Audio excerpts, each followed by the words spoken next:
So let's begin by offering our respects to ISKCON founder Acharya and our preeminent Shiksha Guru, His Divine Grace, A.C. Bhaktivedanta Swami Srila Prabhupada.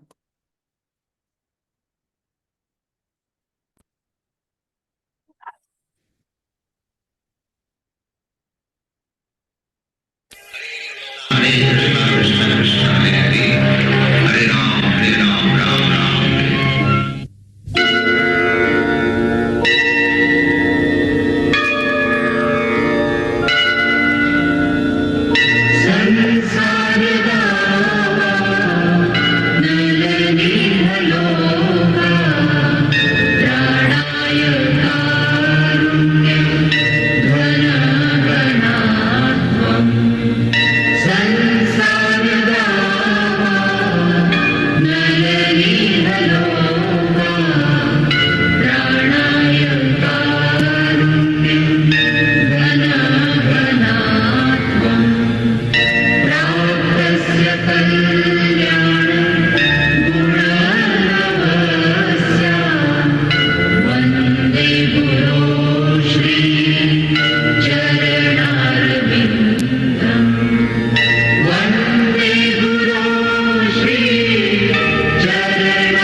Srila Prabhupada ki Jai. Jai. Om Ajnana Timirandasya Jnananjana Shalakaya Chakshurun Militam Yena Tasmai Shri Gurave Namaha. Nama Om Vishnu Padaya Krishna Prestaya Bhutale Srimate Bhaktivedanta Swamin Iti Namine. Namaste Saraswate Deve Gauravani Pracharine Nirvishesha Shunyavadi Paschatya Deshatarine. He Krishna Karuna Sindhu Dina Bandhu Jagatpate Gopesha Gopika Kanta Radha Kanta Namostute Tapta Kanchana Gaurangi Radhe Vrindavaneshwari Vrishabhanu Sute Devi Pranamami Hari Priye Vancha Kalpataru Vyascha Kripa Sindhu Vya Evacha Patidanam Pavanebhyo Vaishnavebhyo Namo Namaha Jai Shri Krishna Chaitanya Prabhu Nityananda Shri Advaita Gadadhar Shri Vasati Gaura Bhakta Vrinda Hare Krishna Krishna Krishna Hare Hare Hare Rama Rama Rama Hare Hare. Please repeat after me. Om Namo Bhagavate Vasudevaya. Om Namo Bhagavate Vasudevaya. Om Namo Bhagavate Vasudevaya. Om Namo Bhagavate Vasudevaya. Om Namo Bhagavate Vasudevaya. Om Namo Bhagavate Vasudevaya.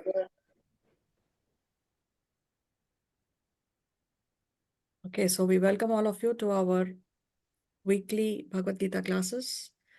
We have with us here Dipti Adnani, Auntie Neeta, Ranjit Das, Aja, Ayush, Isha Melwani, Divya, Durga Prasad, Karuna Jadwani, Kirti.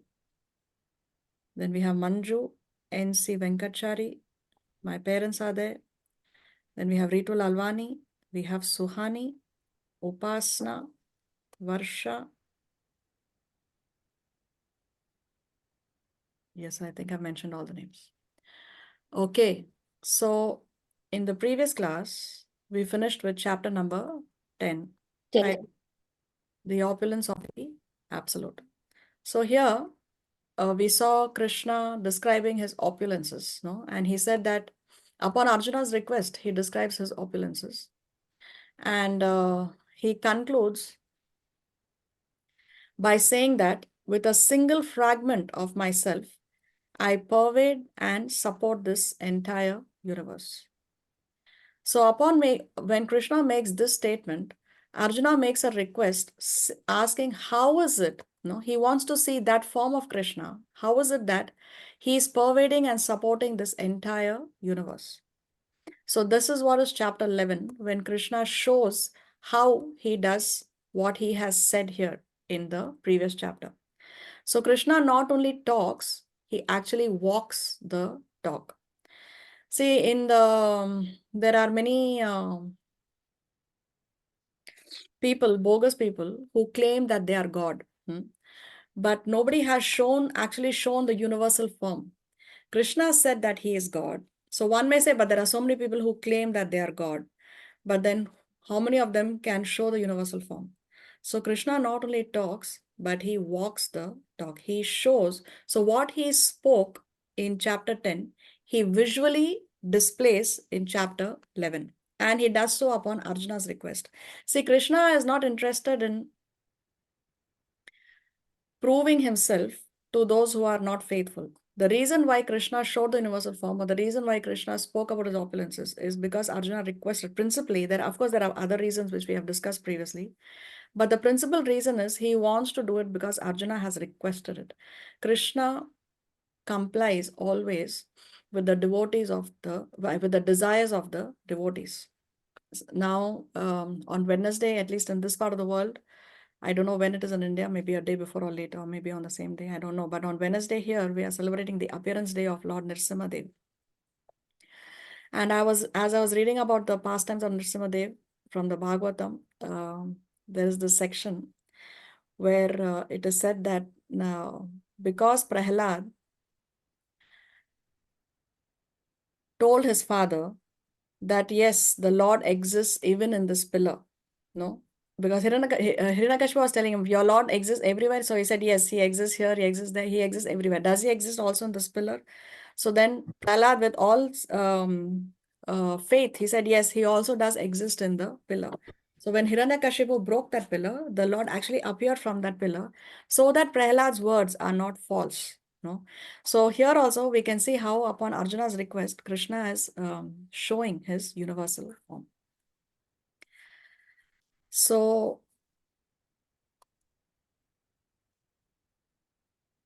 this chapter 11 is titled The Universal Form, and it begins with Arjuna speaking. The first two verses, Arjuna is requesting Krishna to show his universal form, show that form by which he is pervading this entire universe. And then Krishna complies the request. This is the third longest chapter of the Bhagavad Gita. It has a total of 55 shlokas. Who can read today? Somebody who has not read before? Any volunteers?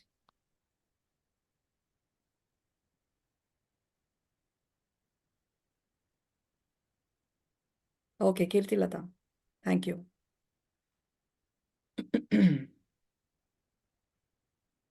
One second, let me.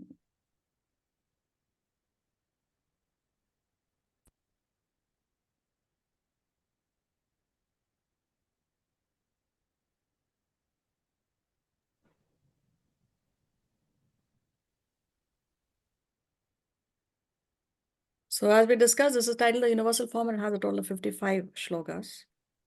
But before we begin the chapter, we need to see what is the benefit or the falashruti of reading, reciting, learning, hearing this particular chapter. So we know that these are histories. These glorifications are given by Lord Shiva to Goddess Parvati in a book called Gita Mahatmya, which is a part of the Padma Purana. And in each chapter of the Gita Mahatmya, Lord Shiva is glorifying that particular chapter of the Bhagavad Gita. So Lord Shiva tells Parvati that it is not possible to relate all glories of the 11th chapter of Bhagavad Gita. And he says that there are thousands of stories, but I will relate one only. So he says that on the banks of Pranita River in the town called Megankara, in the temple of Jagatishwara, there was a Brahmana called Sunanda, who was a Naishtika brahmachari. Who is a Naishtika brahmachari? Anybody knows? How many kinds of brahmacharis are there?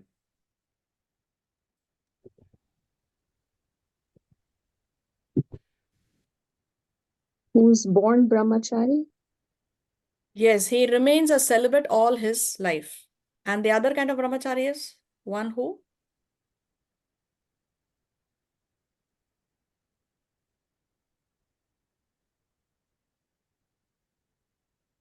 If one remains a celibate all his life, the other one?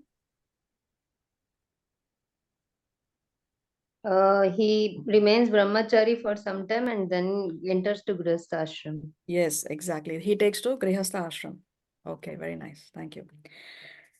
So this particular Brahmana, Sunanda, he was a Naishtika brahmachari.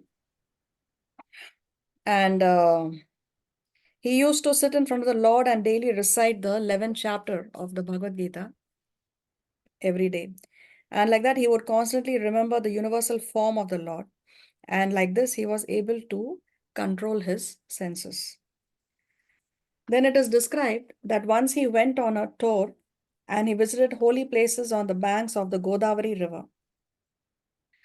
And as he was touring, he reached a town called Vivian Mandela.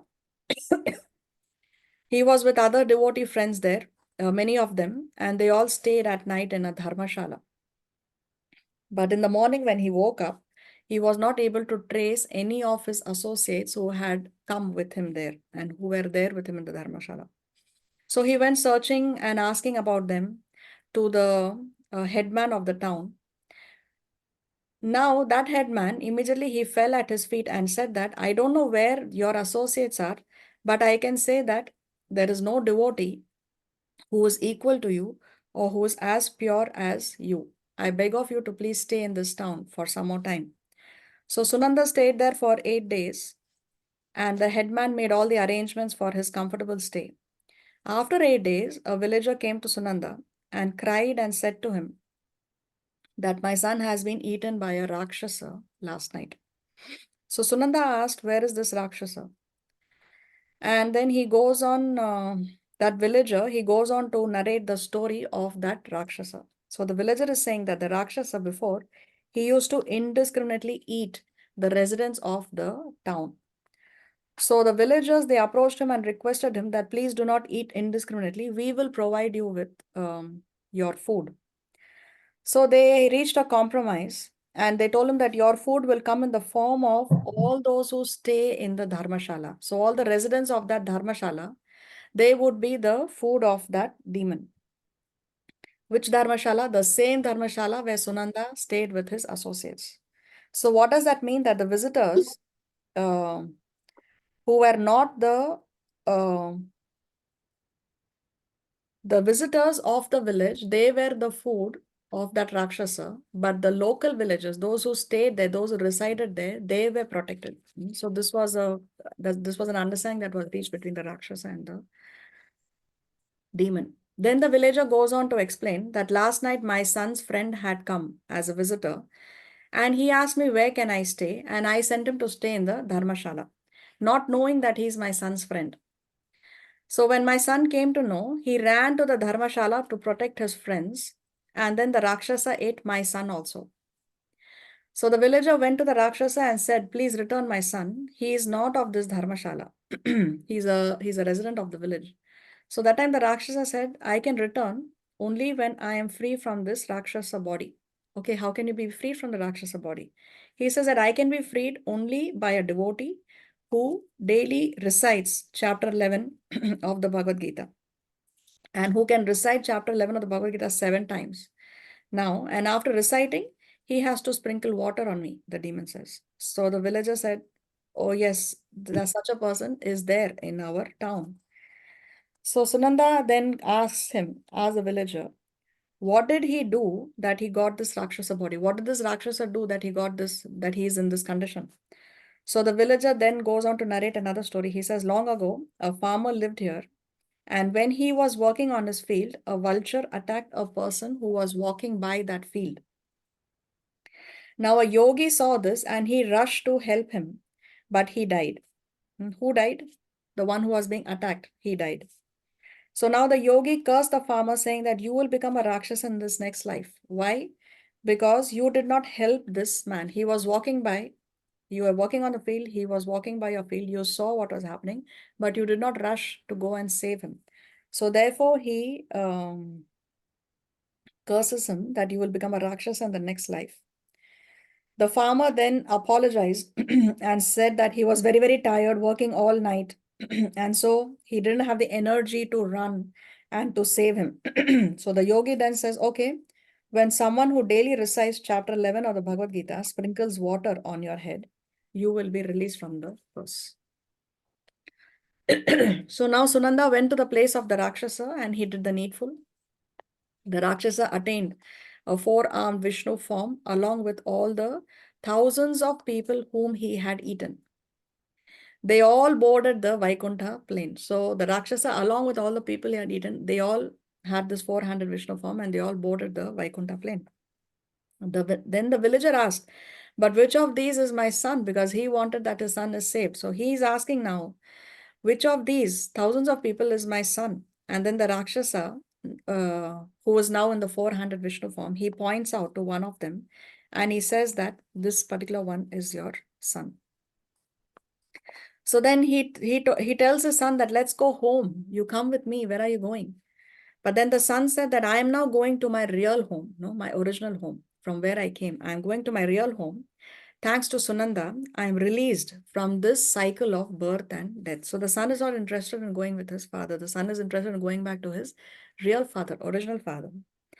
Then the son says that many times I was born as your son and you as mine. So in the cycle of birth and death, one may be one son in one lifetime. Maybe the next lifetime the roles are reversed. No. So he says many times I was born as your son and many times you were born as mine.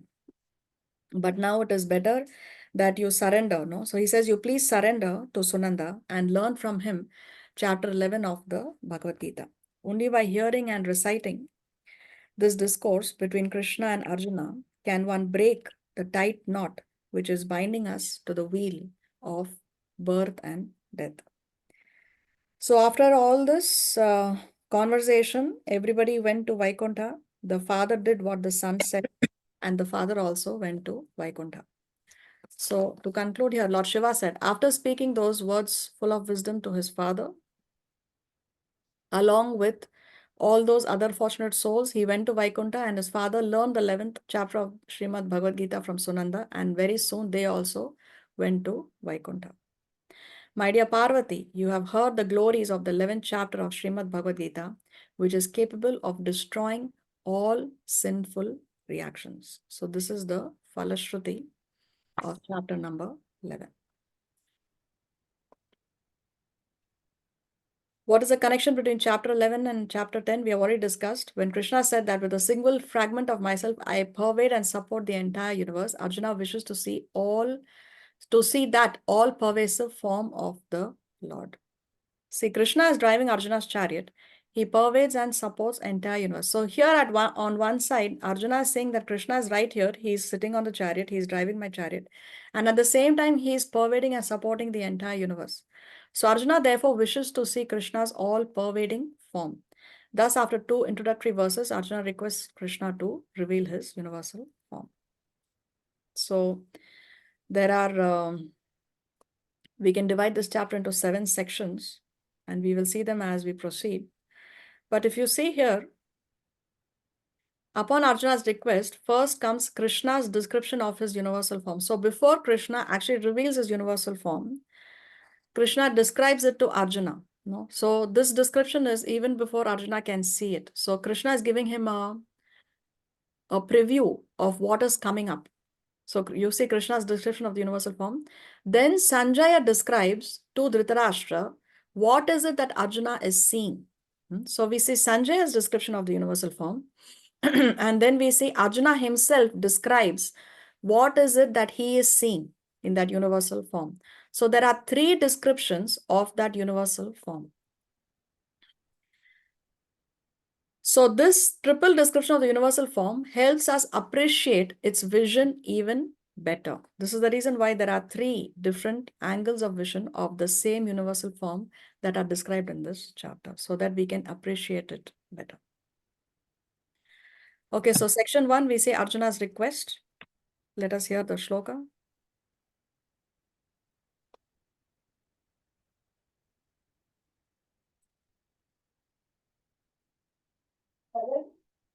अथैकादशोऽध्यायः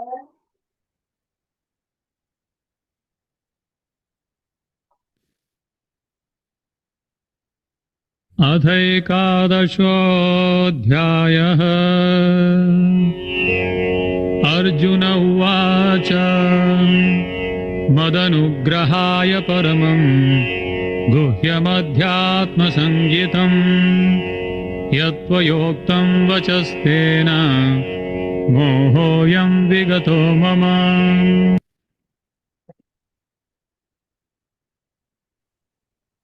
Can I read, Mataji? No, we already had someone who said she will read. Okay. Yes, Mataji. Translation: Arjuna said, "By my hearing the instructions you have kindly given me about these most confidential spiritual subjects, my illusion has now been dispelled."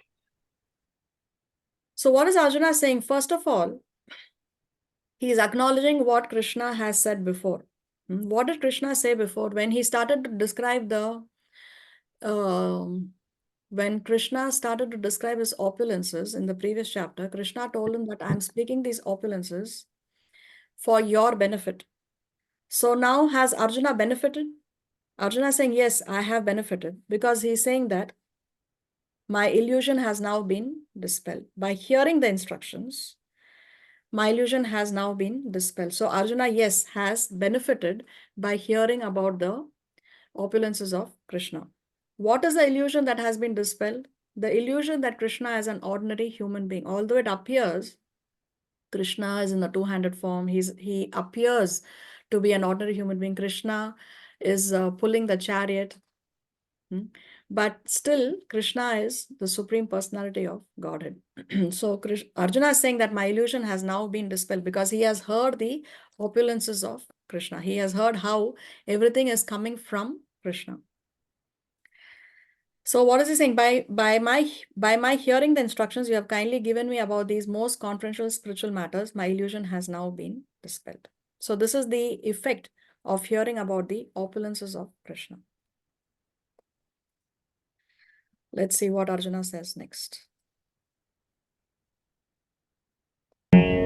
भवाप्ययौ हि भूतानां श्रुतौ विस्तरशो मया त्वत्तः कमलपत्राक्ष माहात्म्यमपि चाव्ययम्।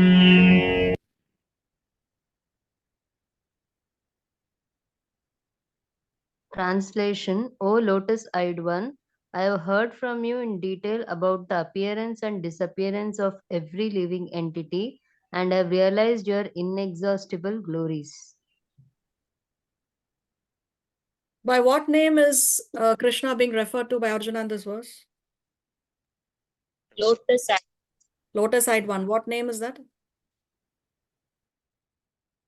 Kamala Patraksha. Kamala Patraksha, no? So it's a very, very loving way to address the Lord. Oh, lotus-eyed one. Previously, Arjuna has referred to Krishna by names like Madhusudana, Arisudana, especially when he saw the opulences. Then he said that you are Param Brahma, Adi Devam, Param Dhama, Keshava. So like that, when Krishna was displaying his opulences, Arjuna was referring to him by these other names. But now he's telling him that you are lotus-eyed. So it's a very, very loving way by which Arjuna is addressing the Lord. So what does he say? Oh, lotus-eyed one, I have heard from you in detail about the appearance and disappearance of every living entity. So he has heard about how the living entities are coming from Krishna, and even destruction is taking place because of Krishna. And then he also acknowledges that, yes, your glories are inexhaustible, avyayam, no? Because Krishna said that my glories are unlimited, inexhaustible. So he said, I will only describe the more prominent opulences. So yes, Arjuna now is acknowledging that, yes, your glories are avyayam, your glories are inexhaustible.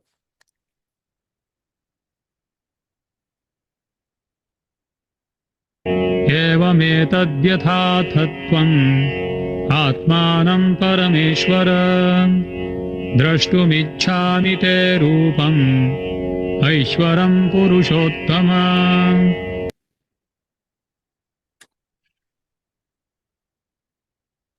Translation: O greatest of all personalities, O Supreme Form, though I see you here before me in your actual position, as you have described yourself, I wish to see how you have entered into this cosmic manifestation.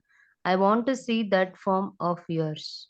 So here comes Arjuna's request. He's saying that I wish to see how you have entered into this cosmic manifestation. How is it that you are pervading the entire universe? By what name is Arjuna referring to Krishna here?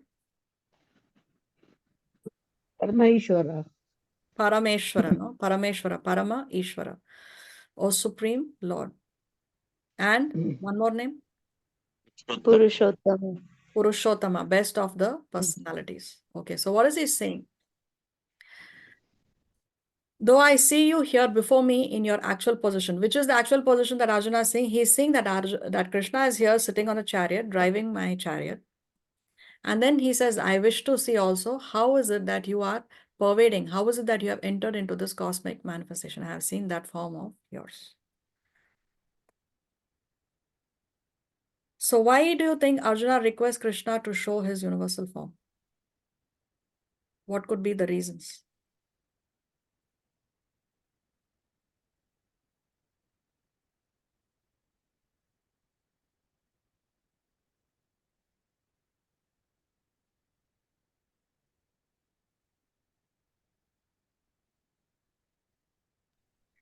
Because Arjuna was inquisitive and want to know the Lord completely. Okay. Does Arjuna not know already? You want to show to the world. He wants to show to the world. Why? To convince others. To convince others. Yes, to establish Krishna's divinity for all. And to convince others, although he does not have any personal desire and is completely satisfied to see him in his personal form of Krishna. So Arjuna is completely satisfied seeing Krishna in his original form, in his personal form. Krishna originally, his original form is a two-handed form. So Lord here is addressed as Purushottama, implying that Lord, as Supreme Personality of Godhead, knows the heart of Arjuna. He knows that there is no personal desire to see. So Arjuna is saying that you are Purushottama, you know my heart. It's not that I am not satisfied with what I am seeing. It's just that I want to establish your divinity for everyone. Because in the future, there will be many people who would read this and say, but there are others also who claim to be God. So Krishna is one amongst the several who claim that he is God. So what is the difference, right? So the difference is Krishna showed the universal form. The others cannot show the universal form. Anybody who claims that he is God should be able to show the universal form. 3, to avoid imposters. Wants to set a criteria for in the future there will be so many imposters who will pose as incarnations of God. This we already discussed. Then Arjuna, as a responsibility, wants to substantiate Krishna's statement so that in the future people can understand that Krishna not only theoretically or philosophically, but actually presented himself as such to Arjuna.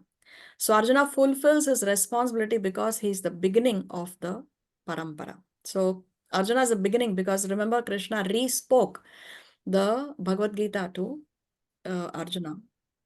So it is his responsibility to substantiate Krishna's statement so that in the future, people know that Krishna not only talks, but he actually walks the talk. Let's go to 4. मन्यसे यदि तच्छक्यम् मया द्रष्टुमिति प्रभो योगेश्वर ततो मे त्वम् दर्शयात्मानमव्ययम्.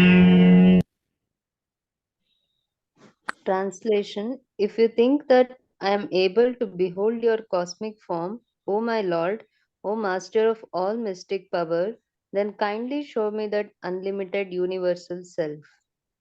So see, how is it Arjuna is requesting? He is saying that if you think I am able to behold your cosmic form. So in other words, he's saying that if you think that I can see it, if you think that I am qualified enough, then you can kindly show me that unlimited universal form. By what name is Krishna being referred to here in this verse? Yogeshwara. Yogeshwara. What does that name mean? Lord of all mystic power. Lord of all mystic power. So see, Krishna is Yogeshwar, no? He's the master of all the mystic power. So he can display any form at any time, any place. He does not have to depend on anything else, no? Krishna is Yogeshwar because, so therefore he can, even there right in the middle of the battlefield, he can display his universal form. Therefore, Arjuna is saying that you are Yogeshwar. See, and coming to the humility of Arjuna, he's saying that if you think that I'm able to behold your cosmic form, oh my Lord. So you can see how Arjuna is humble. Humility begs and waits. No, you wait and see. Okay, am I qualified? You see what is the Lord saying. Are you qualified or you're not qualified? So you beg and you wait to see what is the response. Pride demands and blames. When somebody has a huge ego, one will demand, okay, you have to respect me. You have to give me a donation. I have done this for you. What have you done for me? No, like that. So pride demands and blames, while humility begs and waits. Arjuna teaches us how we have to be humble. So Arjuna is saying that if you think that I'm qualified, if I'm able to behold your cosmic form, then you please show me that unlimited universal self. So Krishna does not have to display his universal form to anyone and everyone who wants to see it. No, one needs to have the qualification. One has to be humble. One has to be surrendered. One has to be a devotee. Because Arjuna fulfills all the qualifications, therefore Krishna fulfills Arjuna's request. So now we come to section 2, where Krishna describes his universal form to Arjuna.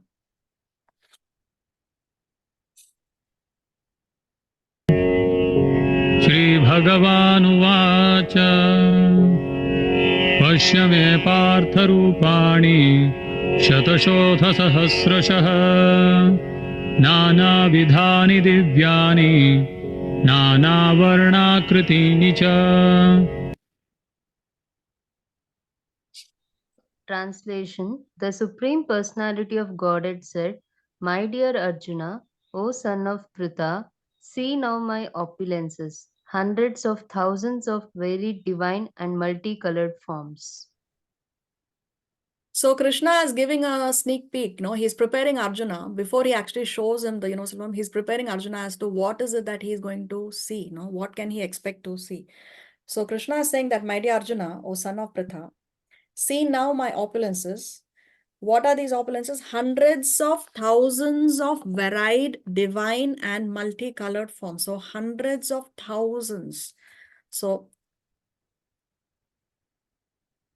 the word shatak means hundreds and sahasra means thousands. So hundreds and thousands of what? There is variety, no? Nana vidhani. Nana means different types. So many varieties are there. So Krishna is saying that you will see hundreds of thousands of varied, divine, and multicolored forms.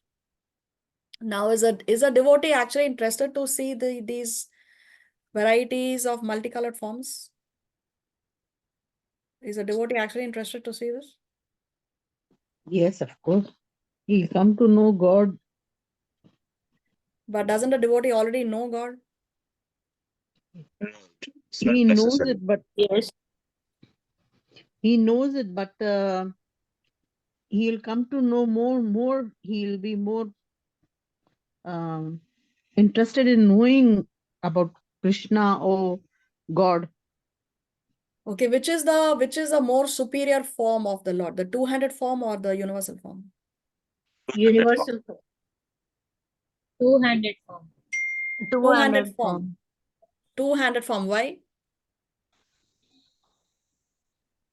Mataji, I feel the devotee loves to more serve the Lord than more understanding of him, because in Vrindavan also the devotees are very simple-hearted.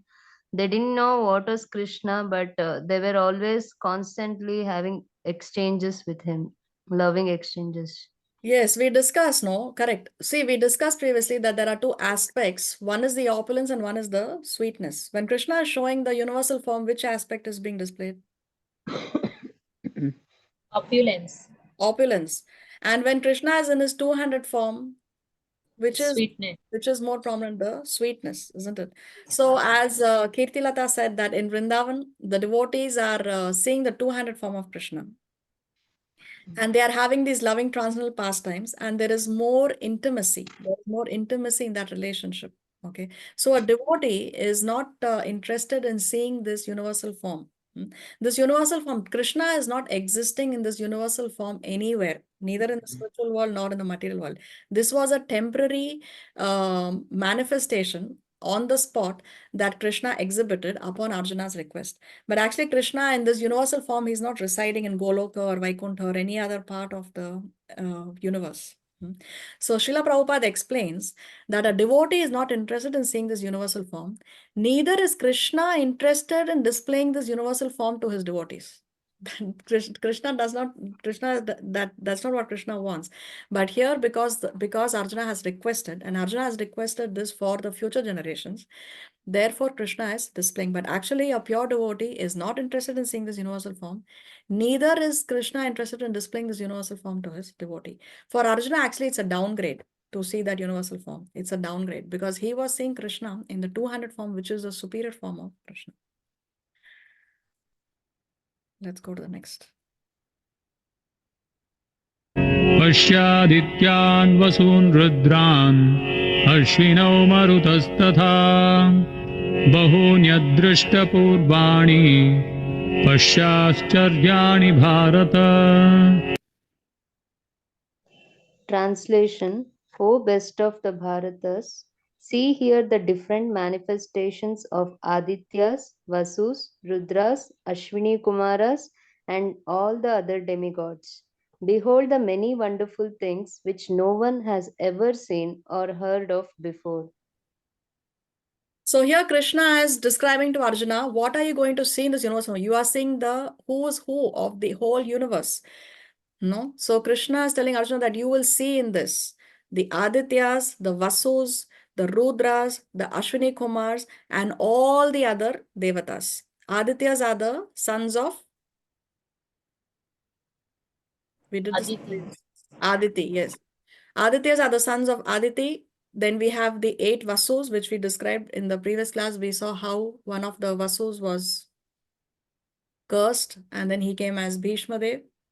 And then we have the 11 Rudras, and then we have the Ashwini Kumars. The Ashwini Kumars, where do the Ashwini Kumars come in the Mahabharata?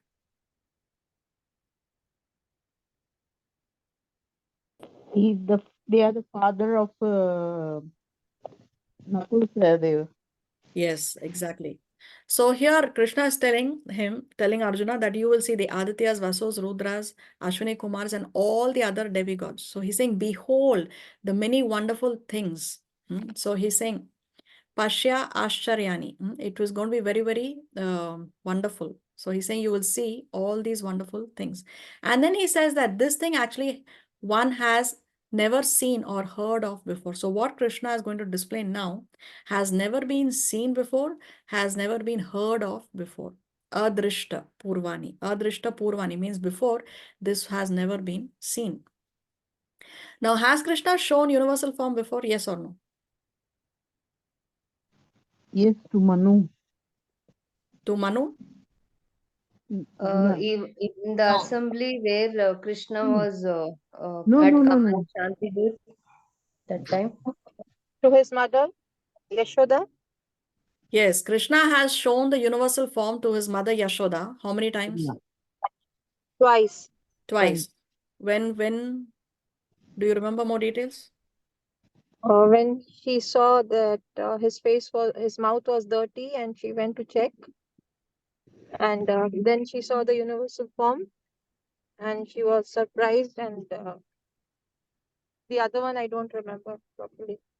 Okay, so one was when Krishna said that he has not eaten mud, and then and Yashoda said, "No, open your mouth. I want to see. You have eaten mud." And that time Krishna opens his mouth, and then Yashoda she sees the entire cosmic manifestation in Krishna's mouth. So that was one universal form. Another time Yashoda saw the universal form was when she gave Krishna her milk, and then she was cleaning his mouth, and then in his mouth again Yashoda saw the entire cosmic manifestation. And then, as Kirti Lata said, when Krishna went as a peace messenger to Hastinapur, at that time, Duryodhan wanted to capture Krishna.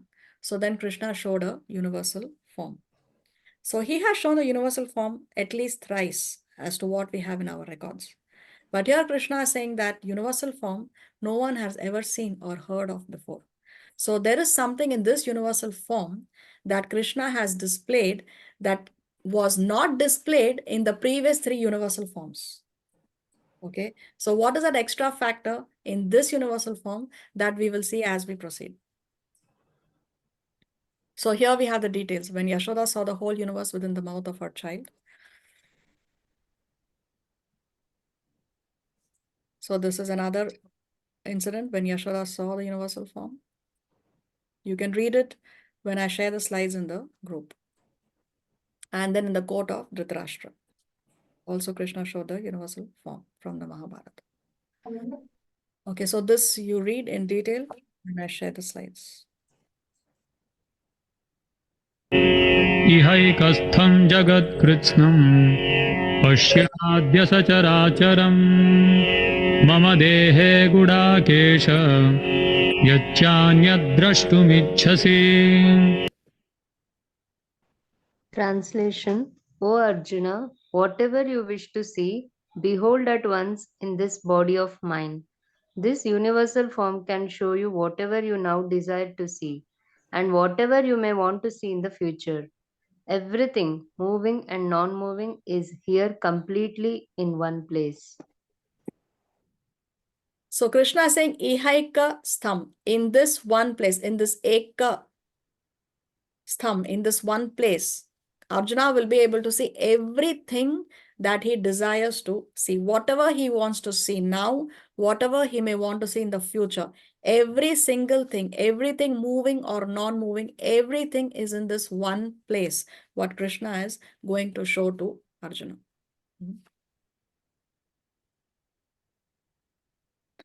So Srila Prabhupada writes in the purport that Arjuna could see the entire universe sitting at one place. Even the most advanced scientists cannot see other parts of the universe, which a pure devotee could see so easily. So see, the greatest qualification, it's glorious when one becomes a devotee.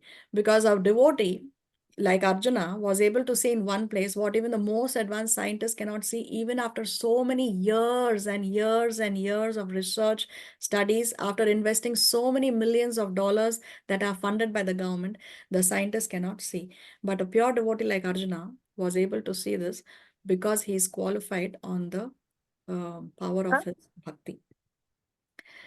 Arjuna could see past, present, and future, all what he wanted to see. Thus, Arjuna will be shown the future destiny of all the relatives and warriors, and thus will be motivated to just become an instrument. So, this we will see as we proceed. Even when Krishna is in the universe is still in him. This is a very nice article that is written by Chaitanya Charan Prabhu. And this also you can read when I share the slides in the group. Let's go to 8. न तु मां शक्यते द्रष्टुम् अनेनैव स्वचक्षुषा दिव्यं ददामि ते चक्षुः पश्य मे योगमैश्वरम्. Translation: But you cannot see me with your present eyes. Therefore, I give you divine eyes. Behold my mystic opulence. So Krishna is saying that you cannot see me with the present eyes. So therefore, I'm going to give you divine eyes. Arjuna with his present eyes was able to see Krishna in his two-handed form. He was able to see Krishna as the Supreme Personality of Godhead, isn't it? But now, see, Arjuna is in the Sakhya Ras with Krishna. Arjuna is sharing the friendship. He's in the Sakhya Ras with Krishna. And therefore, Arjuna cannot see that terrible universal form that Krishna is going to show. So Krishna is saying that I have to give you another set of eyes. I will give you divine eyes. And with that, you can see this universal form. So for Arjuna, it's a downgrade. He's getting a downgrade now by having to see this universal form. So he's saying, behold my mystic opulence, behold my Yogam Aishwaryam, inconceivable mystic power. So this we already answered. For Arjuna, getting Divya Chakshu is an upgrade or a downgrade. For him, it's a downgrade. So here you see, Srila Vishwanath Chakravarti Thakur poses and then answers the following question. Why did Arjuna need Krishna's gift of divine eyes to see the universal form when he was already so qualified that he was able to see Krishna's supreme form, his two-armed form?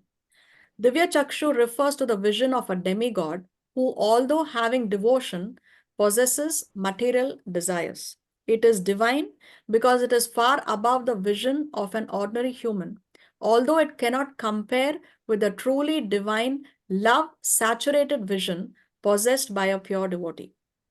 Without Divya vision, an exalted devotee such as Arjuna would have remained uninterested in the Lord's universal form. His consciousness was already always focused on Krishna in his two-handed form. Yashoda Devi, for example, while testing whether or not Krishna had eaten dirt, showed no interest whatsoever in Krishna's universal form. The universal form revealed to Yashoda did not contain the ghastly, destructive Kala Rupa aspects that Arjuna will later see.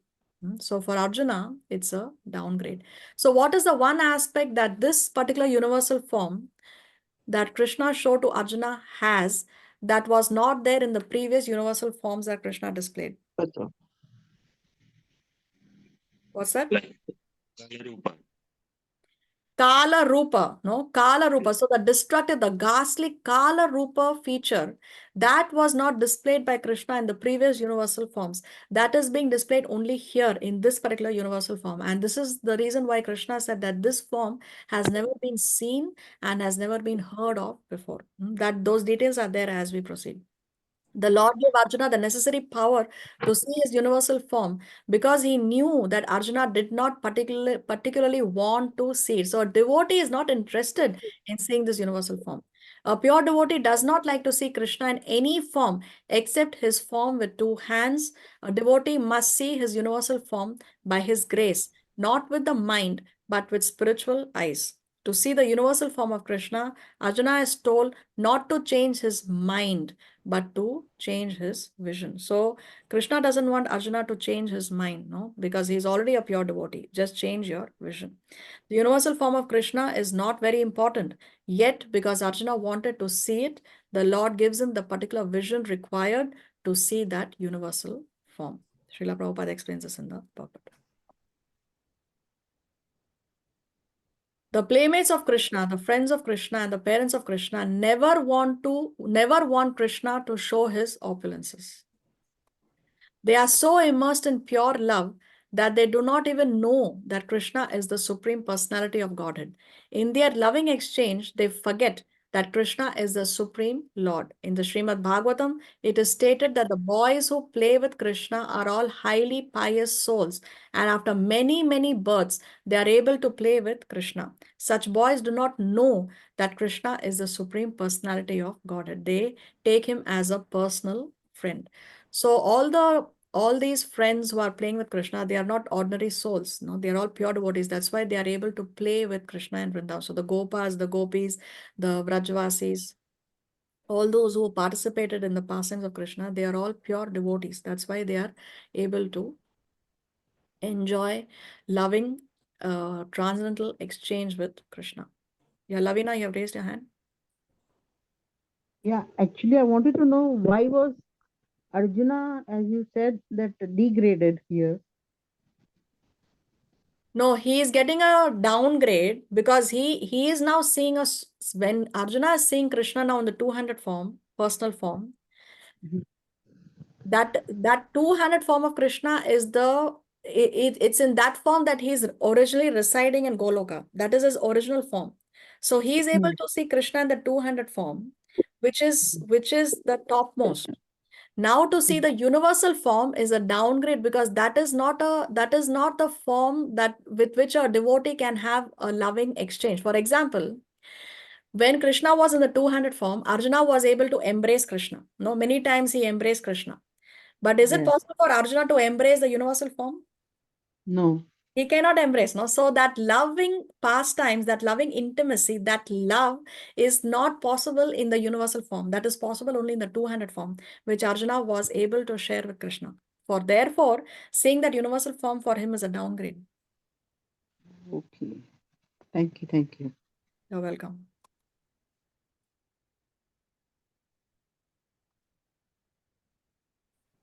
Sukadeva Goswami says in the Srimad Bhagavatam, here is the Supreme Person who is considered the impersonal Brahman by great sages, the Supreme Personality of Godhead by devotees, and a product of material nature by ordinary men.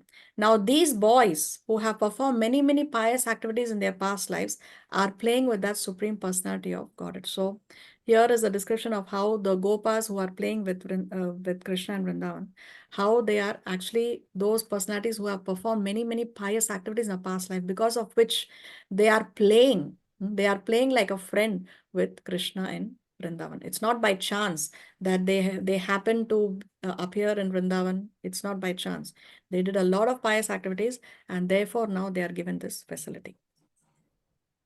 Devotees who are correctly situated in a transcendental relationship with Krishna are attracted by loving features, not by a godless display of opulence. See, Srila Prabhupada so wonderfully he writes in the purport that the devotees are not attracted by a godless display of opulence. They are attracted by the loving features of Krishna. Therefore, the devotees are not interested in the universal form. Now we come to section 3, Sanjaya's description of Arjuna's vision. Let's hear the shloka. Sanjay Uvacha Evamuktva tato rajan Mahayogeshwaro Harihi Darshayamasa Parthaya Paramam Rupamaishwaram. Oh, I'm sorry, I didn't change the slide. Translation? Translation. Sanjaya said, O king, having spoken thus, the supreme lord of all mystic power, the personality of Godhead, displayed his universal form to Arjuna. So Sanjaya now makes his appearance again in the Bhagavad Gita. He made his appearance in the first two chapters, no? In the first two chapters of Bhagavad Gita, he spoke. And now this is the only time in the middle of the Gita when Sanjaya speaks. And then again, he speaks in the last chapter, in the 18th chapter. So Sanjaya is making his reappearance here. And he's saying, O king. Who is this king here? Dhritarashtra. Dhritarashtra. So what is he saying? Having spoken thus, the supreme lord of all mystic power displayed his universal form to Arjuna. By what name is Sanjay referring to Krishna here? Yogeshwara. Yogeshwara? Are you sure? Mahayogeshwara. Mahayogeshwara, yes, Mahayogeshwara. Arjuna referred to Krishna as Yogeshwara previously, we saw that. Now Sanjaya is referring to Krishna as Mahayogeshwara. So Sanjaya wants to focus, no, he wants to focus more on the point that Krishna is Mahayogeshwara. He is the supreme lord of all mystic power. So he's trying to reiterate this to Dhritarashtra, that Krishna is not an ordinary personality, no, he is Mahayogeshwar. So as Mahayogeshwar, now he has displayed his universal form. Aneka Vaktranayanam Anekadbhuta Darshanam Aneka Divyabharanam Divyanekodhyatayudham Divyamalyambaradharam Divyagandhanulepanam Sarvascharyamayam Devam Anantam Vishwato Mukham. No importa, Translation. le llevo la cama de Krishna. Sí, sí, no se preocupe. ¿Cuánto camas? Yeah, now translation, please. Translation. Arjuna saw in that universal form unlimited mouths, unlimited eyes, unlimited wonderful visions. The form was decorated with many celestial ornaments and bore many divine upraised weapons. He wore celestial garlands and garments, and many divine scents were smeared over his body. All was wondrous, brilliant, unlimited, all expanding. So see the word aneka. Aneka is used thrice in this verse. No? Aneka. So there are so many things that are unlimited. Arjuna saw that universal form. So this is Sanjaya's description of what Sanjaya is saying. So Sanjaya is describing to Dhritarashtra what Arjuna saw. Arjuna saw that universal form. Unlimited mouths, unlimited eyes, unlimited wonderful visions. Aneka Vaktra, Nayanam, Aneka Adbhuta Darshanam, Aneka Divya Bharanam. Then the form was decorated with many celestial ornaments and bore many divine upraised weapons. He wore celestial garments and garlands, and many divine scents were smeared all over his body. All was wondrous, brilliant, unlimited, and all expanding. See, Sarva Ashcharya. He's saying Sarva Ashcharya. Everything, Sarva, everything was Ashcharya. Everything was very wonderful. Everything was shining, Devam, shining, Anantam, unlimited. And Vishwatomukham, all pervading. So all pervading means it is there everywhere in the universe. No part of the universe can exist without the existence of Krishna. So this is how Sanjay is describing it to Dhritarashtra. Yeah, you raised your hand, Kirtilava? Mataji, so Sanjay was able to see the universal form. Yes, he also had special vision by his guru. And in the battlefield, everyone were seeing this universal form? No, not everyone in the battlefield was able to see the universal form. So only Sanjay and Arjuna. Sanjaya and Arjuna, and it is described that some of the residents of the higher planetary systems were able to see. Okay. But not on the battlefield. Okay. Because during battlefield, everything was freezed for that moment when the Krishna was telling the Gita, right? Everything was. When you say everything means? Everything means everybody, whoever was in the battlefield, it was like freezed. It was nothing moving. Nobody can hear, nothing happening. Yeah, so I have also heard like that, but I'm yet to come across a Shastric evidence for the same. So It is like time I was cannot stopped. confirm Something. either way. Yeah, okay. Thank you. Okay. 12. दिवि सूर्यसहस्रस्य भवेद्युगपदुत्थिता यदि भासदृशी सा स्यात् भासस्तस्य महात्मनः. Translation: if hundreds of thousands of suns were to rise at once into the sky, their radiance might resemble the effulgence of the Supreme Person in that universal form. So Sanjay continues to describe, and he's now giving an example so that we can at least try to understand what was it that Krishna displayed. No, it's impossible to describe the universal form. So Sanjay is giving an example. So what is the example that Sanjay is giving here? He's saying if hundreds of thousands of suns were to rise at once, no, so simultaneously, so one sun itself is illuminating the whole.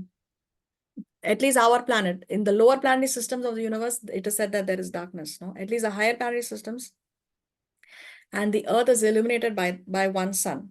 So imagine if hundreds of thousands of suns were to rise at once into the sky.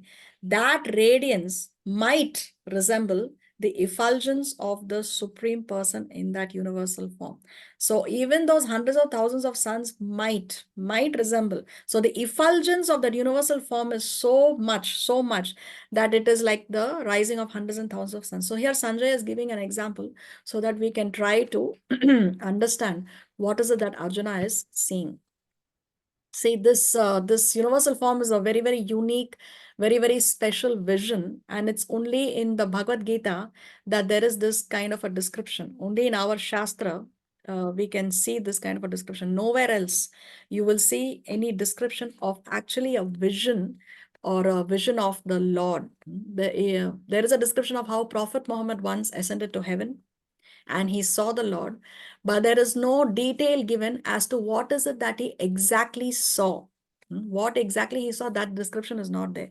So this description that we see here is very, very unique and special that you will not find in other places. 13.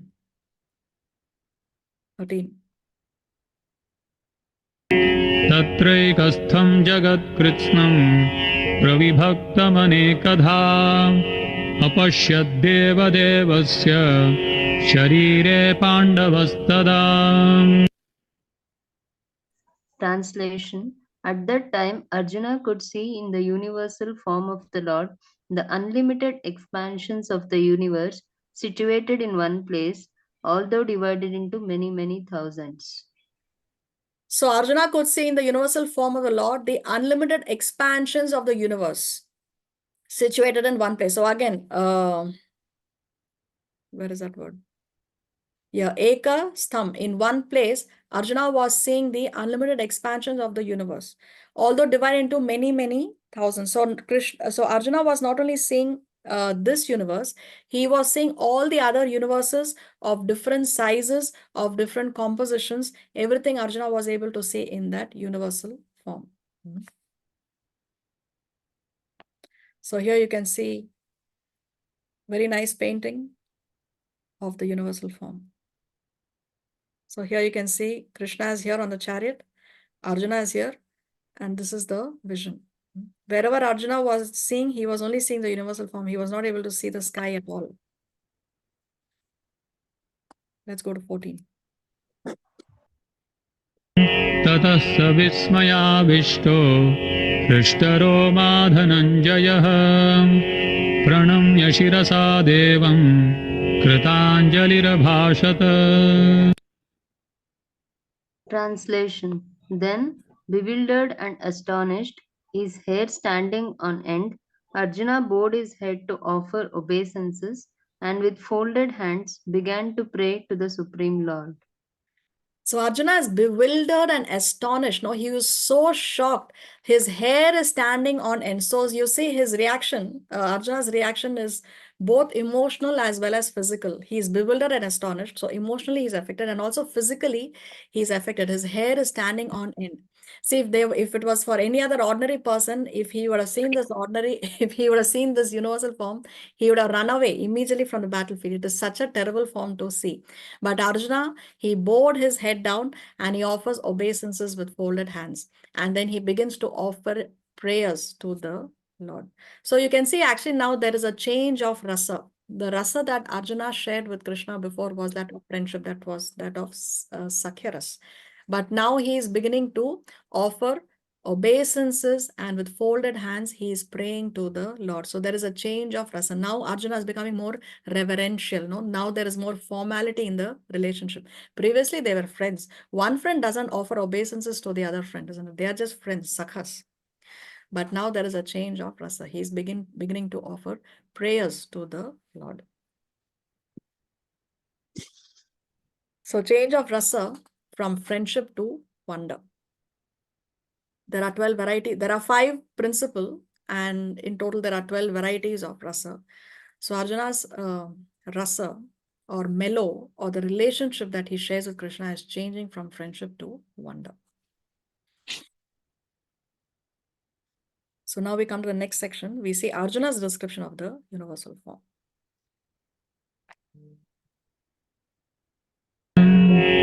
Arjun उवाच पश्यामि देवांस्तव देवदेहे सर्वांस्तथा भूतविशेषसङ्घान् ब्रह्माणमीशं कमलासनस्थं ऋषींश्च सर्वानुरगांश्च दिव्यान्. Translation. Arjuna said, My dear Lord Krishna, I see assembled in your body all the demigods and various other living entities. I see Brahma sitting on the lotus flower, as well as Lord Shiva and all the sages and divine serpents. So Arjuna says, my dear Lord Krishna, what am I seeing? I am seeing in your body all the demigods and various other living entities. So he's seeing all the devatas in that universal form of Krishna. And then he confirms that he is seeing Brahma sitting on the lotus flower.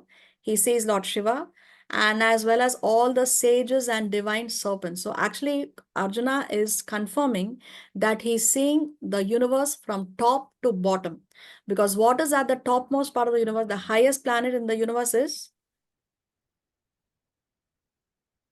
Brahmaloka. Brahmaloka. So he's seeing the top of the universe. He's seeing Brahma sitting on the lotus flower. Then he says that I'm also seeing Lord Shiva, who's in between the material and the spiritual worlds. And he says he's seeing the sages. So the sages are there in the higher planetary systems. And then says, I see the divine serpents. So the whole universe is on the hood of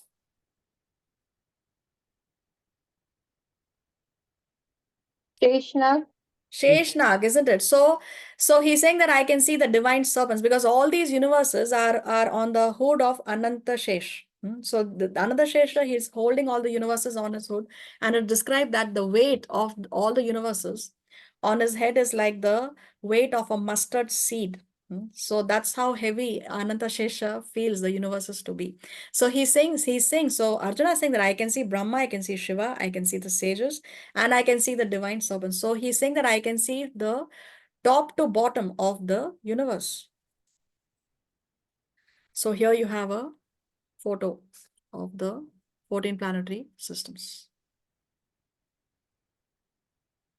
Let's go to 16.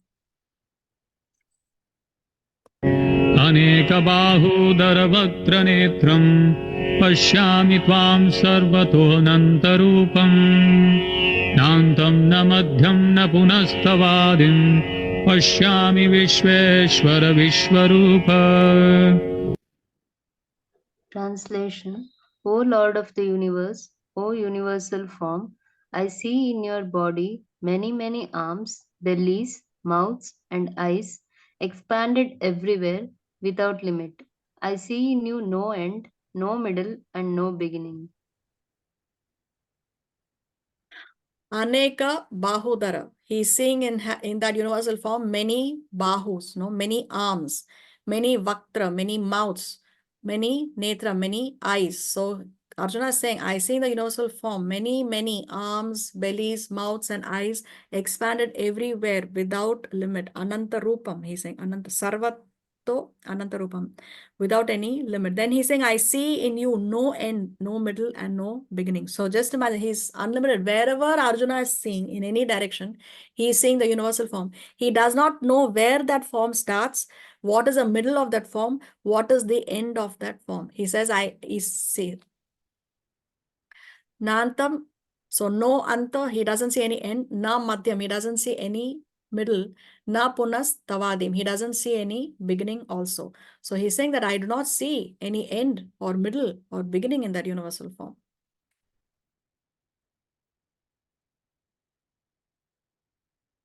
किरीटिनं गदिनं चक्रिणं च तेजोराशिं सर्वतो दीप्तिमन्तं पश्यामि त्वां दुर्निरीक्षं समन्तात् दीप्तानलार्कद्युतिमप्रमेयम्. Translation. Your form is difficult to see because of its glaring effulgence, spreading on all sides like blazing fire or the immeasurable radiance of the sun. Yet I see this glowing form everywhere, adorned with various crowns, clubs, and discs. So Kiritinam, Kiritinam, Gadinam, Chakrinam. So he's seeing in that universal form various crowns, clubs, and discs. And then he says that tejo, that effulgence, that effulgence which is coming from all the sides. Sarvato, he says sarvato means from all the sides. So this tejo, this effulgence that is coming from all the sides is very difficult to see. Arjuna is saying, I'm not able to see. He says, dur nirikshyam. It is very, very difficult to see, he's saying. And he is giving an example. He's saying that this effulgence is like the blazing fire or the immeasurable radiance of the sun. So why it's so difficult to see? Arjuna is saying it's because it's like the blazing fire and it is like the immeasurable, aprameyam. He cannot even measure. So it is like the immeasurable radiance of the sun. So Arjuna is saying that your form is very, very difficult to see. Very difficult to see. 18. त्वमक्षरं परमं वेदितव्यं त्वमस्य विश्वस्य परं निधानम् त्वमव्ययः शाश्वतधर्मगोप्ता सनातनस्त्वं पुरुषो मतो मे. Translation. You are the supreme primal objective. You are the ultimate resting place of all this universe. You are inexhaustible and you are the oldest. You are the maintainer of the eternal religion, the personality of Godhead. This is my opinion. So here Arjuna is trying to, he is describing the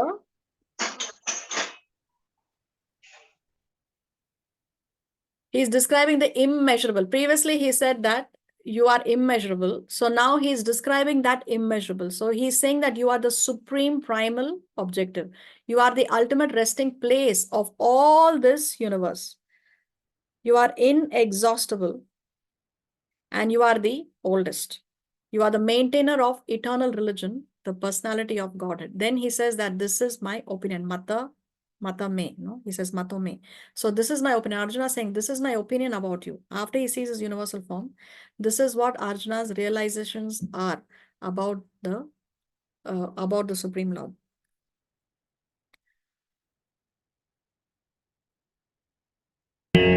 अनादिमध्यान्तमनन्तवीर्यम् अनन्तबाहुं शशिसूर्यनेत्रम् पश्यामि त्वां दीप्तहुताशवक्त्रं स्वतेजसा विश्वमिदं तपन्तम्. Translation. You are without origin, middle, or end. Your glory is unlimited. You have numberless arms, and the sun and moon are your eyes. I see you with blazing fire coming forth from your mouth, burning this entire universe by your own radiance. So again, Arjuna says, Anadi, Madhya, Antam. You don't have any beginning, there is no middle, and there is no end. He says that your glories are Ananta, Ananta Viram. Your glories are unlimited. So then he says that you have numberless arms. And then he says that the sun and moon are your eyes. So this is Arjuna's realization that the sun and the moon are your eyes. And what is he seeing? He's seeing blazing fire coming forth from the mouth of Krishna. So actually this verse marks the beginning of the description of the Kala Rupa of Krishna, the Kala Rupa which was not displayed in the previous universal forms. No. So here Arjuna begins his description of the Kala Rupa and it goes on till verse number 31. So he sees blazing fire coming forth from the mouth, burning this entire universe by your own radiance. So when Yashoda saw the universal form and when Krishna showed the universal form in the court of Dhritarashtra, they did not see any fire coming from the mouth of Krishna. But here in this universal form, Krishna is displaying that. द्यावा पृथिव्योरिदमन्तरं हि व्याप्तं त्वयैकेन दिशश्च सर्वाः दृष्ट्वाद्भुतं रूपमुग्रं तवेदं लोकत्रयं प्रव्यथितं महात्मन्. Translation. Although you are one, you spread throughout the sky and the planets and all space between. O Great One, seeing this wondrous and terrible form, all the planetary systems are perturbed. So by seeing this terrible form, see, there are contrasting emotions here. It's wonderful and also terrible for Arjuna. It's wonderful because he's seeing this wonderful form, but it is terrible also because Arjuna is seeing the Kala Rupa. Arjuna has not seen the Kala Rupa of Arjuna. He was with Krishna as a friend. Imagine suddenly your friend is showing that fire is emanating from his mouth. So here for Arjuna, it's terrible also. It's wonderful. At the same time, it is terrible. So he's saying that this form is wonderful and it is terrible. But by seeing this, all the planetary systems are disturbed. So seeing this, so here is evidence that the members of the other planetary system were able to see this universal form. Now, that's why Arjuna is saying, oh, great one, seeing this wonderful and terrible form, all the planetary systems are disturbed. So he says that you are one and you are spread throughout the sky and all the planets and all the space between. So there is no place that can exist independent of Krishna. 21. अमीहि त्वां सुरसङ्घा विशन्ति केचिद्भीताः प्राञ्जलयो गृह्णन्ति स्वस्तीत्युक्त्वा महर्षि सिद्धसङ्घाः स्तुवन्ति त्वां स्तुतिभिः पुष्कलाभिः. Translation: all the hosts of demigods are surrendering before you and entering into you. Some of them, very much afraid, are offering prayers with folded hands. Hosts of great sages and perfected beings, crying all peace, are praying to you by singing the Vedic hymns. All the hosts of demigods are surrendering before you. So they have seen this universal form, and see, he uses the word Sura Sangha. Sura Sangha means the hosts of the demigods. They're all surrendering before you and entering into you. Some of them are very much afraid. So the demigods, even the devatas, are afraid by seeing this universal form. So they are all offering prayers with folded hands. Not only are the devatas offering prayers, even the hosts of great sages and perfected beings, they are all crying, all peace.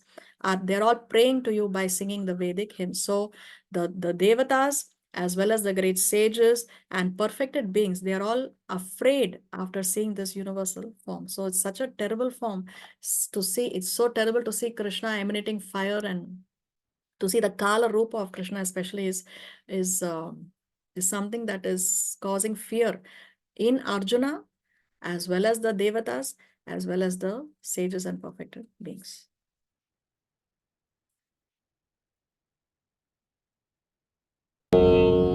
रुद्रादित्या वसवो ये च साध्या विश्वेश्विनौ मरुतश्चोष्मपाश्च गन्धर्वयक्षासुरसिद्धसङ्घा वीक्षन्ते त्वां विस्मिताश्चैव सर्वे. Translation: all the various manifestations of Lord Shiva, the Adityas, the Vasus, the Sadhyas, and Vishvedevas, the two Ashvis, the Maruts, the forefathers, the Gandharvas, the Yakshas, the Asuras, and the perfected demigods are beholding you in wonder. So who are these people who are offering prayer? Like previously, Arjuna said that the Suragana and the perfected beings and the sages are offering prayers.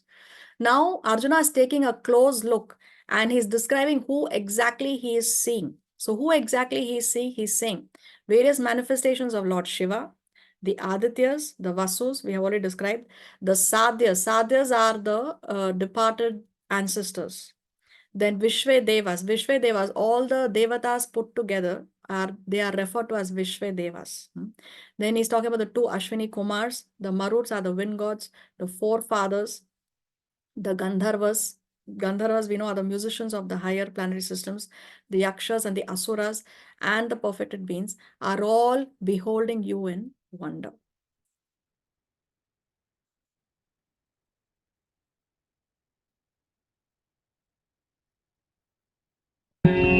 रूपं महत्ते बहुवक्त्रनेत्रं महाबाहो बहुबाहुरुपादं बहुदरं बहुदंष्ट्राकरालं दृष्ट्वा लोकाः प्रव्यथितास्तथाहम्.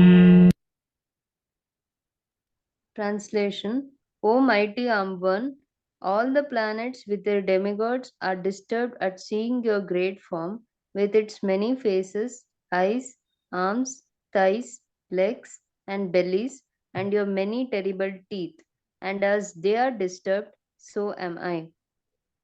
So see the effect of the universal form on Arjuna. So he's saying that after seeing these many arms, thighs, legs, bellies, faces, eyes, etc., all the planets with their demigods are disturbed. And so am I. So even Arjuna now is very disturbed. No, he's very disturbed by seeing this universal form. So his emotions are now changing to fear. Previously, it was wonderful, but now it is changing to fear. He's feeling fearful now.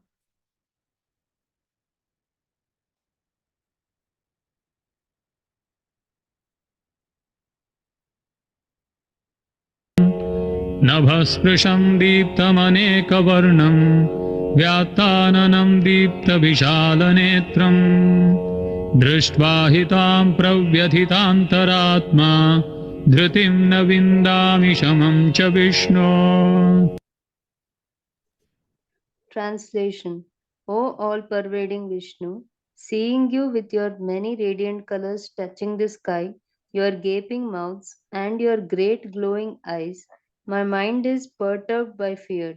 I can no longer maintain my steadiness or equilibrium of mind. By what name is Arjuna referring to Krishna here?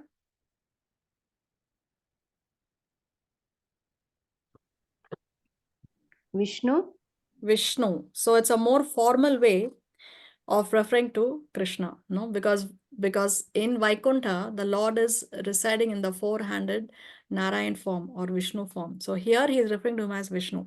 When he started this chapter, Arjuna referred to Krishna as Kamala Patraksha, no, lotus-eyed one. Now he's saying that you are all pervading Vishnu. He's saying Deepta Vishala Netram. What does Deepta Vishala Netram mean?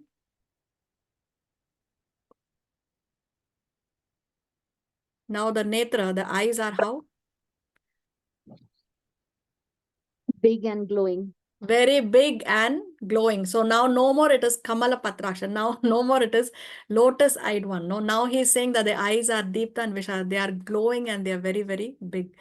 So anyway, Arjuna says, O all-pervading Vishnu, seeing you with your many radiant colors touching the sky. So Krishna's universal form is touching the sky. Your gaping mouths and your great glowing eyes. My mind is perturbed by fear. He's feeling so much fear. Arjuna is saying, I can no longer maintain my steadiness or equilibrium of the mind. So even mentally, Arjuna is beginning to lose his equilibrium. He cannot maintain his steadiness and equilibrium of the mind after seeing this universal form. He is now perturbed by fear, Arjuna is saying.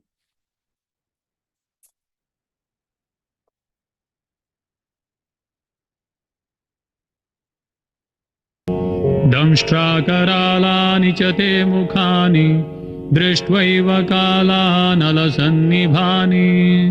दिशो न जाने न लभे च शर्मा प्रसीद देवेश जगन्निवास. Translation.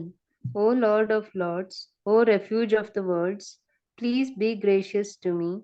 I cannot keep my balance, seeing thus your blazing death-like faces and awful teeth.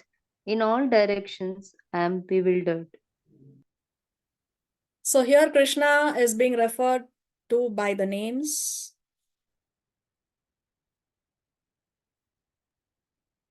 Devesha and Jagat Nivasa.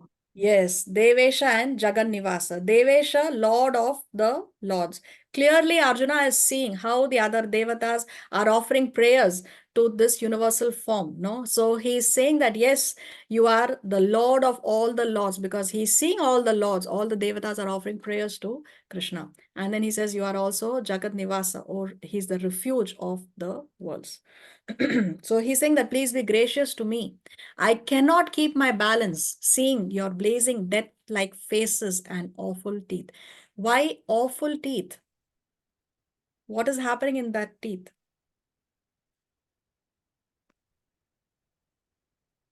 Why does he say the teeth are awful?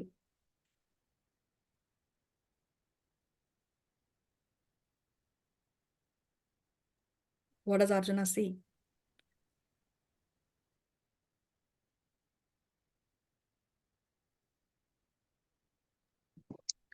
Crushing Crushing whom?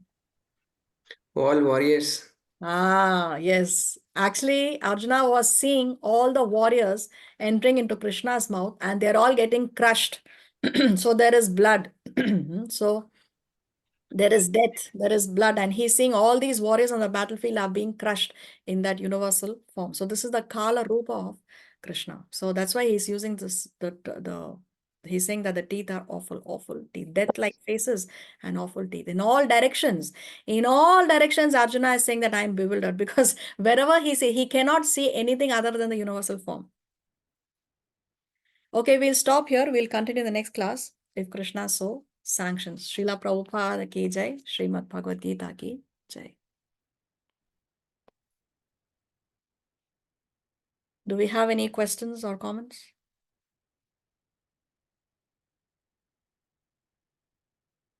Kirtilata, you have your hand raised. Yes, Mataji, in the 19th verse, it was saying the fire coming out of the Lord's mouth, it is burning the universe. It was not telling that it is eliminating the universe. It is burning. So, what does it mean? Burning this entire universe by your own radiance. So the radiance is there, and burning in the sense that the heat, they can feel the heat. It was getting scorched up. Not literally burning, but it was getting scorched up because of the high temperatures. Okay. Okay, and what does this universal form indicate? That Lord is pervading everywhere and Lord is all powerful? Yes, that the Lord pervades everywhere. It shows the potency and the scope of Krishna. No, what is his scope?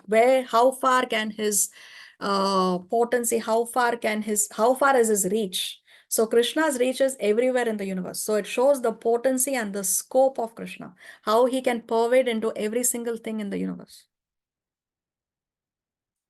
And we don't have vision to see Krishna as everywhere, pervading.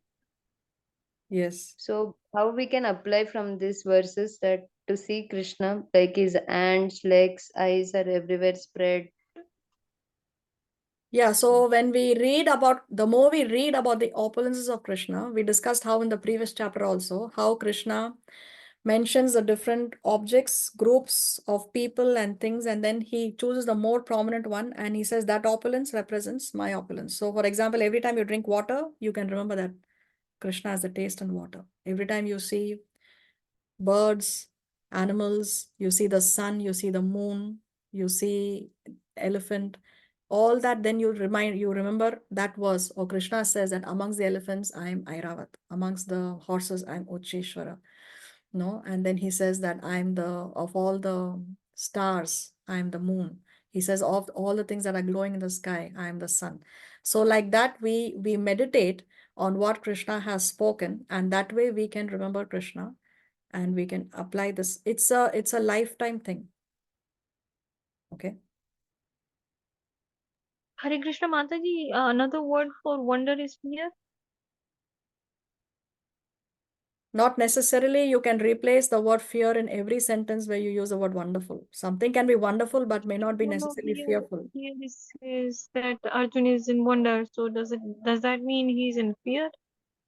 He is also in fear and he's also wonderstruck. See, initially when Krishna shows the universal form, what Arjuna is describing that he is wonderstruck. He is wonderstruck by seeing so many bellies and so many mouths and so many arms and all those things. But then he's also fearful when he sees the Kala Rupa. So it's both emotions are there. So wonderstruck means that he no longer wants to see the roof. Yeah, he no longer wants to see that roop. So therefore, yeah, wonderstruck may not necessarily mean that. Wonderstruck means yes, it is so wonderful. But not everything that is wonderful is also, not everything wonderful will instill fear and vice versa. So yes, Arjuna does say later in the next class, we will see that I don't want to see this form anymore. So he requests Krishna to come back to his original form. Okay, thank you, Mataji. You're welcome. Kirtilata, you have another question or you just didn't put your hand down?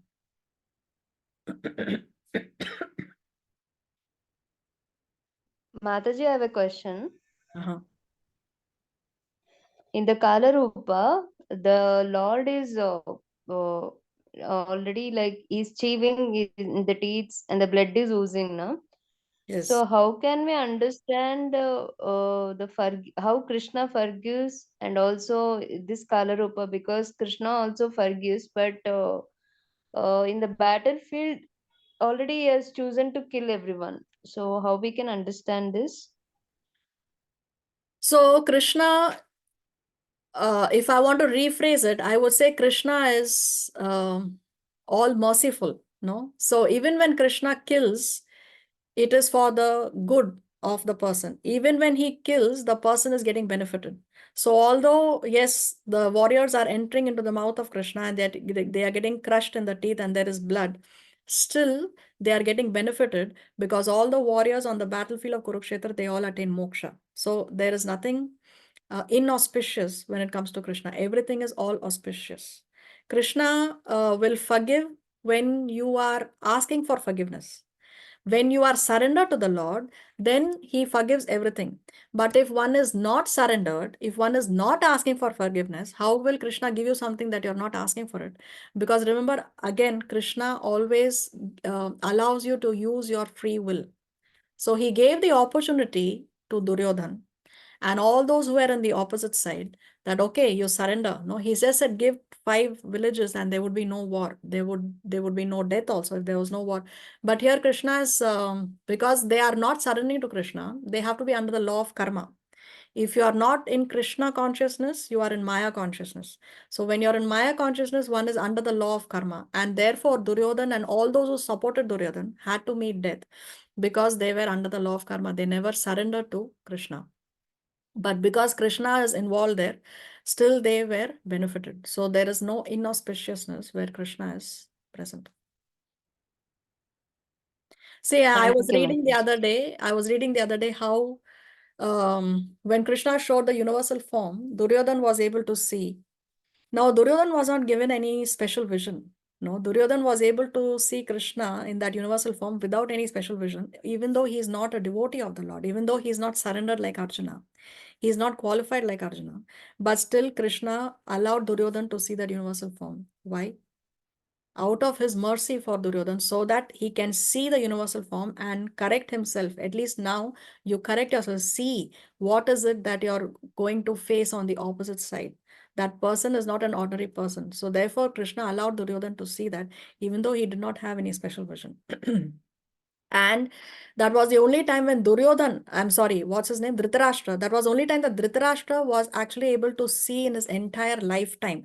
That universal form, Krishna gave the eyes to Dhritarashtra so that even Dhritarashtra could see that universal form. The only time that Dhritarashtra saw in his entire life was at that time when Krishna showed the universal form. So he allowed Dhritarashtra also to see that universal form so that Dhritarashtra can correct his son, because he is the king. No, he had the power to correct his son and prevent the war from happening. So yes, Krishna was very merciful. He was ready to forgive. But then if they are not ready to surrender, they are not ready um, to use their free will in the appropriate way, then what can be done? Then they are under the law of karma. But still, Krishna gave them liberation because he was personally present on the battlefield. Okay, does that answer your question? Yes, Mataji. Thank you so much. Mataji, so 3 people saw his universal form, Arjun and Sanjay and the Celestic people. The residents of the other planetary systems could also see the universal form, because this is the reason why Arjuna says that the people from the other planetary systems, they saw and they were fearful and they began to offer prayers. So they are total in 3. No, there are many more than 3, because the residents of the other planetary systems could also see the universal form.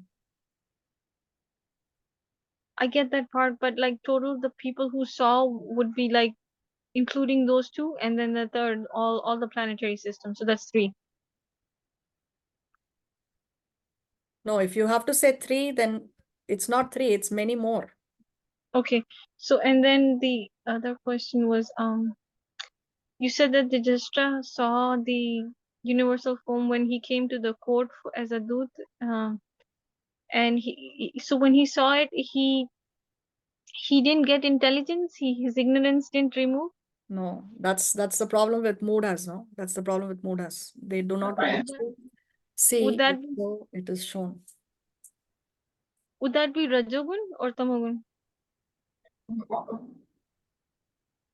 Generally, it's tamoguna. Tamoguna is connected to ignorance, mode of ignorance, and passion. You can also say he had a lot of passion and also ignorance. Duryodhan was very passionate about the kingdom. He wanted the kingdom. He was very greedy.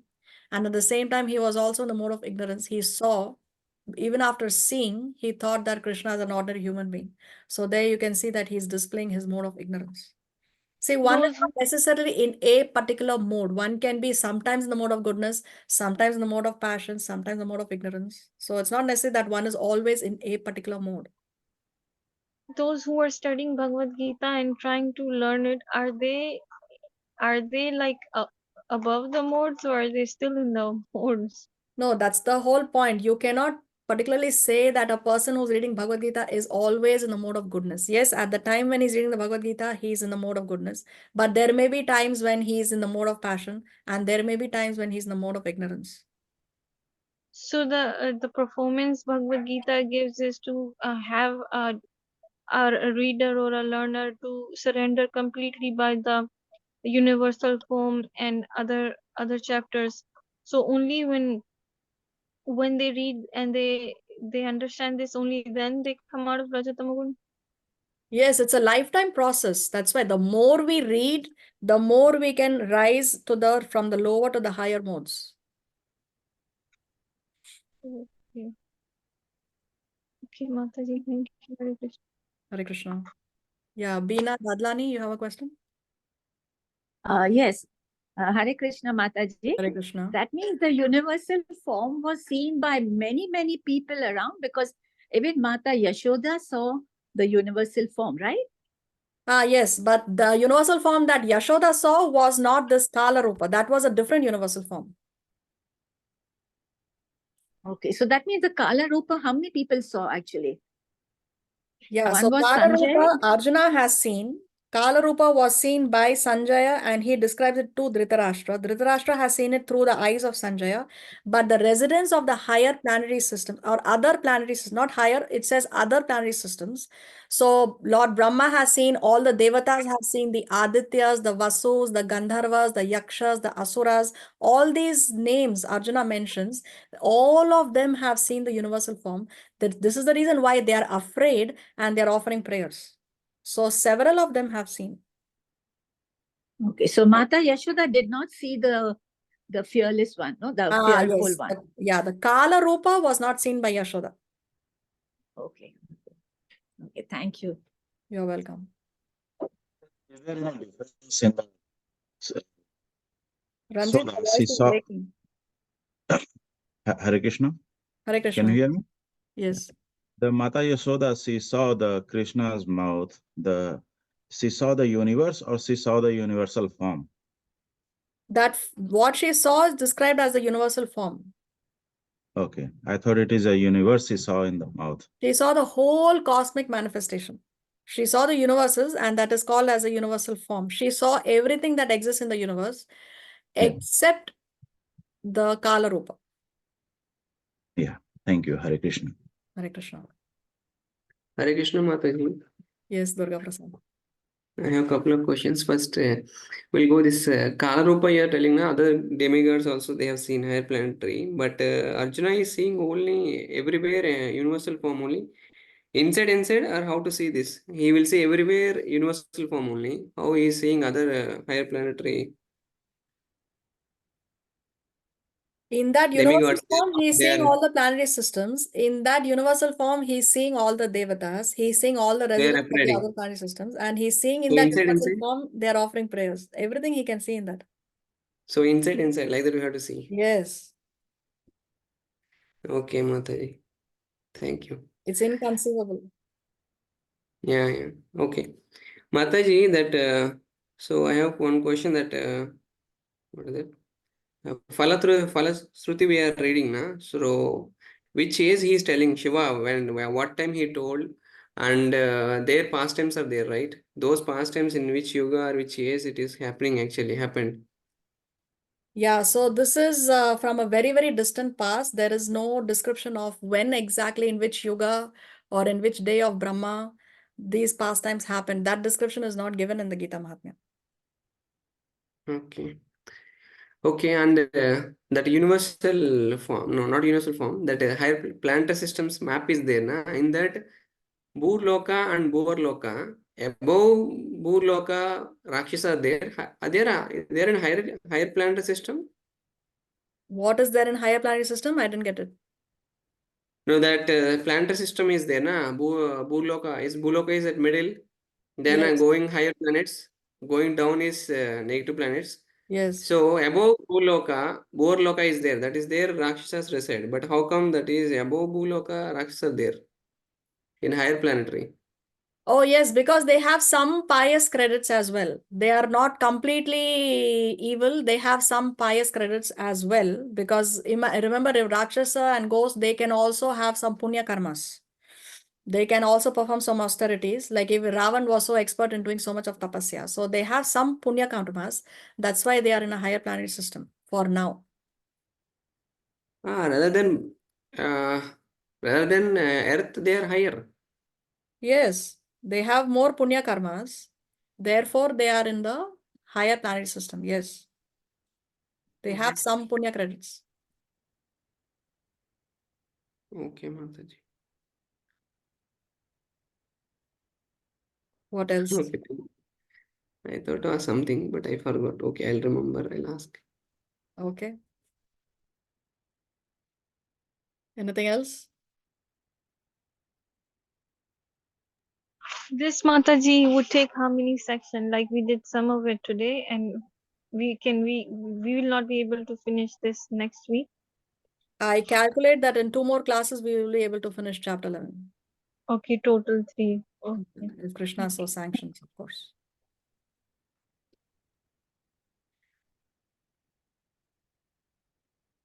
Anything else? Yes, Hare Krishna, Salim. Hare Krishna. I have a question. Yes. In the whole of Bhagavad Gita, the name of Srimati Radharani is not mentioned, right? No. And the reason for it? Well, Srimati Radharani does not appear in the Bhagavad Gita. She is not there in Kurukshetra. She is not there in the Mahabharata. There is no context. No pastimes, nothing related to her. No, because Srimati Radharani is there in Vrindavan. She is there in the pastimes with Krishna and Vrindavan. This is when Krishna is a king and he's the king of Dwarka. He's with 16,108 wives and the war But situation. So there Srimati Radharani does not make her appearance. even Krishna's pastimes with his Gopa friends are mentioned, right? So So gopis are Krishna's mentioned. pastimes with Gopa friends are not mentioned in the Bhagavad Gita as such. This we are just describing. We just brought it in here because to explain how Arjuna is a pure devotee and how the devotees and pure devotees of Krishna are not interested in seeing the universal form. It's not that they make an appearance in this war or in the Bhagavad Gita. Okay. Thank you. Hare Krishna. You're welcome. Okay. Mataji, Yes. one more question. That pastimes, every pastime they are going to Vaikuntha, right? Generally, that Gita Mahatmya, while you are describing story, why there is no concept? They are not describing anywhere like Goloka Vrindavan. They are going to Vaikuntha always. Yeah, so this question you have to redirect to Lord Shiva. Because he describes, see, we are only repeating what Lord Shiva is saying in the Gita Mahatmya. Why he is not telling Goloka? Sometimes, if I have to understand, the word Vaikuntha and Goloka are used interchangeably. If you see across Srila Prabhupada's purports also, he may use the term Vaikuntha and Goloka interchangeably, just like how he uses the word Krishna and Vishnu also interchangeably across the purports. So sometimes these words can be used interchangeably, is my understanding. But exactly if I have to find a Shastric reference for it, I don't think I can find it. Okay, Mataji, thank you. And who are all died in this Kurukshetra, they all go to back to Godhead? Yes. Or where they will go? Yes, they are all going back home, back to Godhead. Exactly where, I don't know, but they all went back home, back to Godhead. They all got moksha. No, they will go back to Godhead or somewhere. They will get to somewhere higher because they are all not good people, right? Then what is the difference? If they are good or bad, they are going to same destination. Then what? But they all If I got am in moksha. wrong way, right way, I will go to at the end of the day. I will go to the same destination. Then I will be wrong. So that is the causeless mercy of Krishna. Because Krishna was personally present on the battlefield, somehow they were Krishna's personally. See, the whole thing is when we die, we should be able to remember Krishna, isn't it? That's the whole crux, the whole that's your death is the final exam. If at the time of death somehow we can remember Krishna, we can go back home, back to God. Just like how Ajamila, no, he unknowingly he chanted the name of Narayan, and the Vishnu Dutas immediately came, and he was given a second chance. So Krishna is personally present there on the battlefield, and when at the time of death, Krishna is personally present there. So there is some Krishna consciousness in their mind. He's there on their minds. So therefore, Krishna saw the good, and he ignored the bad, and he took them back home. But there should be some difference, right? Ajamala case is different because Ajamala, anyhow, he got second chance, then he purified, he has to realize and went back to Godhead so that he won't come back. But in these cases, they are not purified yet. So they went to Godhead, they just like that, in opposite way only they went, right? So there should be Yes. some difference, the devotees Yes. and these demons. There should be some difference, but when Krishna is personally present, Krishna can override the rules of the game. In case of Ajamila, Krishna was not personally present. Here he was there himself, Sakshat.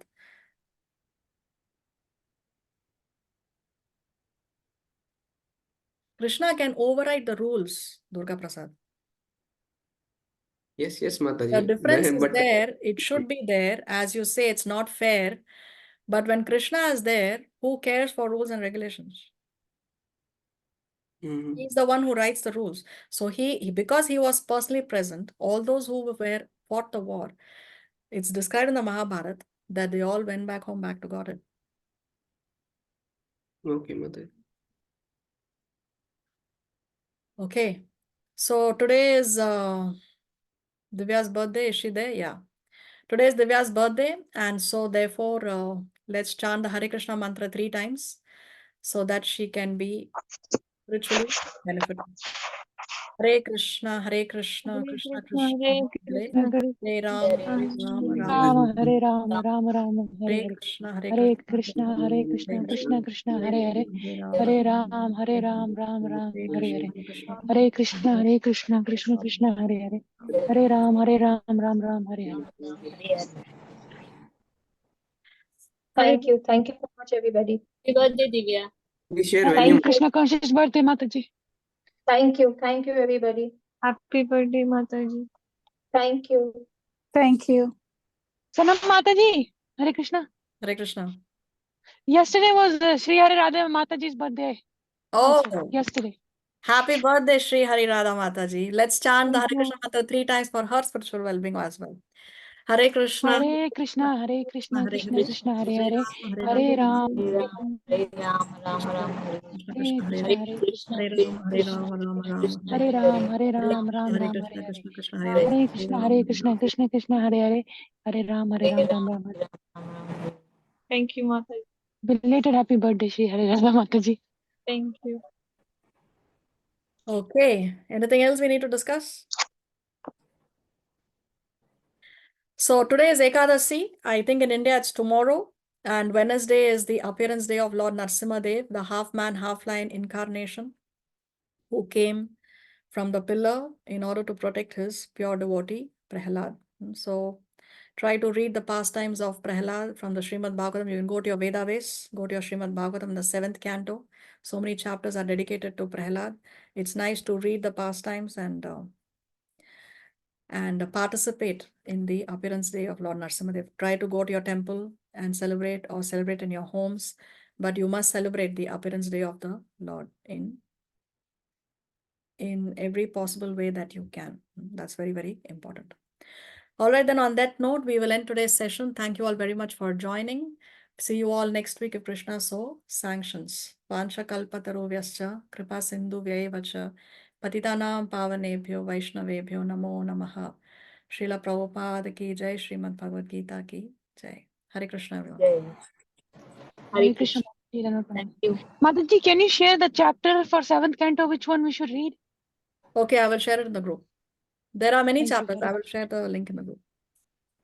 Thank you, Hare Krishna. Hare Krishna.